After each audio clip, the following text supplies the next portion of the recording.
saya cuma meyakini bahwa pasti absolut, mutlak, orang yang berbuat baik mendapat kebaikan dari Allah, orang yang berbuat jahat akan mendapat hukuman dari Allah. Pasti, absolut.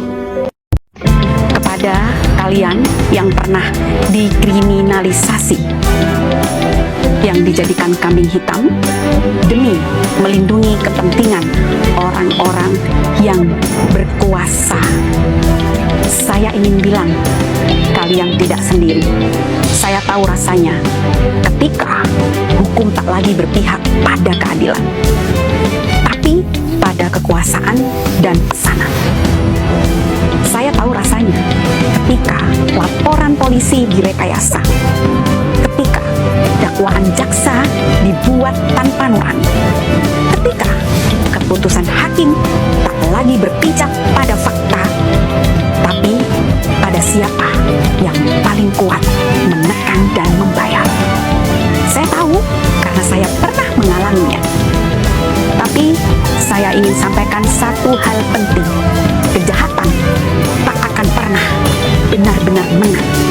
Mereka mungkin bisa beli waktu.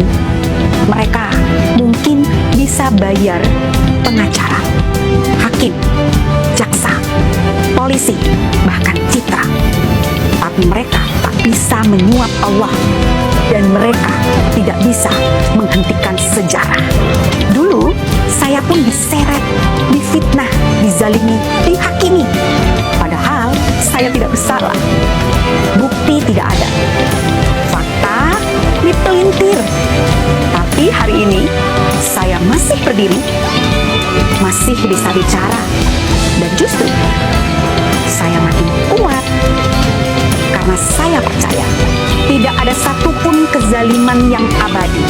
Mungkin mereka menang hari ini, tapi kelak mereka akan tenggelam dalam bangkai kebohongannya sendiri.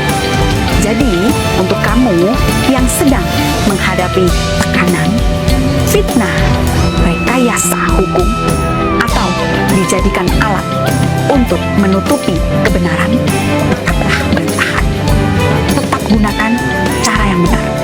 Tetap bersandar pada Allah, karena kemenangan sejati bukan soal siapa yang paling dulu naik, tapi siapa yang tetap lurus hingga akhir. Allah tidak tidur, dan doamu, wahai orang yang zizalimi, akan menembus langit bahkan sebelum air mata menjatuh. Karena Jokowi Islam, maka nanti akan diproses secara Islam juga. Jadi kalian kan pernah lihat Jokowi ini sholat dan lain-lain. Jadi yang kita percaya adalah zahirnya saja. Maka dari itu selalu saya, Kang Iki, selalu mengaitkan dengan Islam. Karena bagaimana tidak, semua kaitannya dengan Islam ini, sampai masuk WC pun di dalam Islam ini ada doanya. Dananya itu. Langsung kita masuk adalah bahwa untuk menunjukkan ijazah ini bukanlah sebuah aib. Bahwa kalau misalkan kita disuruh memilih menunjukkan atau menyembunyikan, memang pilihan, tetapi karena pejabat publik dan ini adalah pelayan masyarakat yang sudah jadi presiden, mantan juga, maka dia berhak penunjukan. Saya di sini tidak menghina, saya di sini tidak pula intinya tidak menghina ya, karena memang menghina itu tidak boleh. Nah, ini balik lagi kepada pendukungnya Jokowi adalah kalian lebih baik pikirkan urusan akhiratnya. Kalau kita di dunia ini paling umur 100 tahun itu udah untung ya. Jadi 60 tahun, 70 tahun ini singkat di dunia. Akan ada nanti kehidupan panjang abadi, bukan 60 tahun, bukan 100 tahun, ini tanpa ujung. Jadi kalau tanpa ujung, nah jadi ada kehidupan tanpa ujung, yaitu kehidupan setelah mati. Nah jadi buat pendukung Jokowi ini, kalau bisa pikirkanlah akhirat. Jangan kalian terus membela sehat. Nah nanti kalian nyeselnya apa? Nah jadi ini saya kasih nasihat ini benar-benar buat kalian supaya tidak nyesel. Kalaupun kalian misalkan yang punya iman, kok berpikirnya seperti itu? Kalau kalian lihat An-Naba 40 di ayat terakhirnya itu, nanti kalian langsung ajalah terjemahnya buka. Jadi ketika Allah memperlihatkan azab yang ada di depannya, kalian lebih baik milih mending jadi tanah aja, karena akan dihisab setiap perbuatan kita. Kok bisa? Karena kalian mendukung sesuatu yang kalian tidak bisa berpikir dengan akal sehat. Jadi kalau kita mendukung kebohongan, nah nanti Allah akan hukum di kita bersama kebohongan itu. Maka ketika dilihatkan azab di depan mata, lebih baik kalian nanti berpikir yang di ayat 40 itu, irsyadahu wa yaqulul kafiru ya laitani kuntu turaba. Lebih baik kalian milih, lebih baik jadi tanah aja kalau gitu, karena akan ada perhitungan yang sangat dahsyat di depan mata, dan kalian nyesel nggak akan bisa balik lagi ke dunia. Dunianya udah nggak ada, udah kiamat, udah lain-lain, dan itulah kehidupan tanpa ujung. Kita bandingkan ini, dunia ini persinggahan, tepatnya ujian. Kalian dengan pikiran akal sehat kalian pasti mampu membedakan mana yang bohong dan mana yang tidak, mana yang betul di jalan yang hak, mana yang tidak. Yang saya ingin sampaikan adalah jangan pikirkan orang lain di akhirat. Kalau Jokowi itu sudah ada perhitungannya, nanti sebagai pemimpin akan diminta pertanggungjawabannya oleh seluruh rakyat Indonesia 10 tahun dia jadi presiden.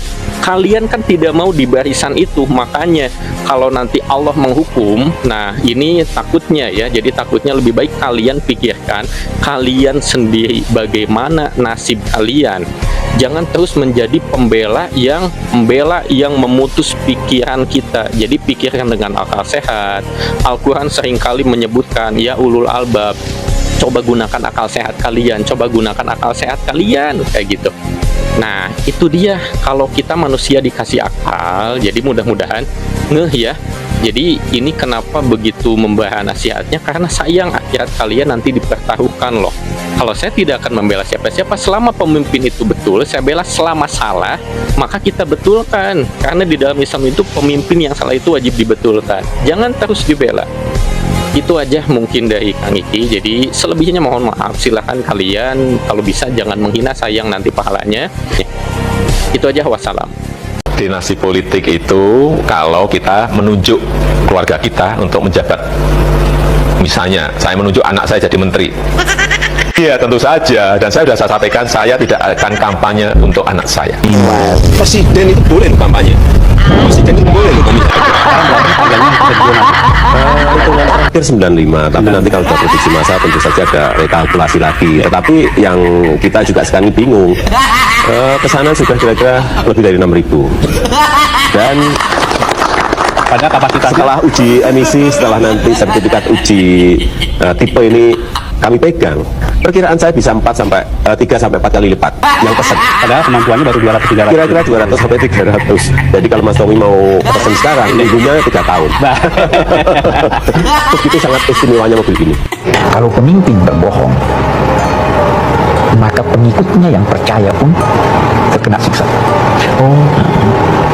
Kenapa? Karena dia percaya kebohongannya sehingga dia mengikuti. Jangan juga kalau Anda mengikuti satu pemimpin yang Anda tahu dia berbohong, ya kan? Anda bebas dari tanggung jawab. Karena mengukuhkan seorang pemimpin yang Anda anggap salah, memberikan dia kekuatan untuk tetap memimpin, dan kekuatan itu bersumber dari Anda yang mendukungnya, sehingga kebohongannya, kedurhakaannya, Anda ikut mengukuhkan kedurhakaan dan kebohongan.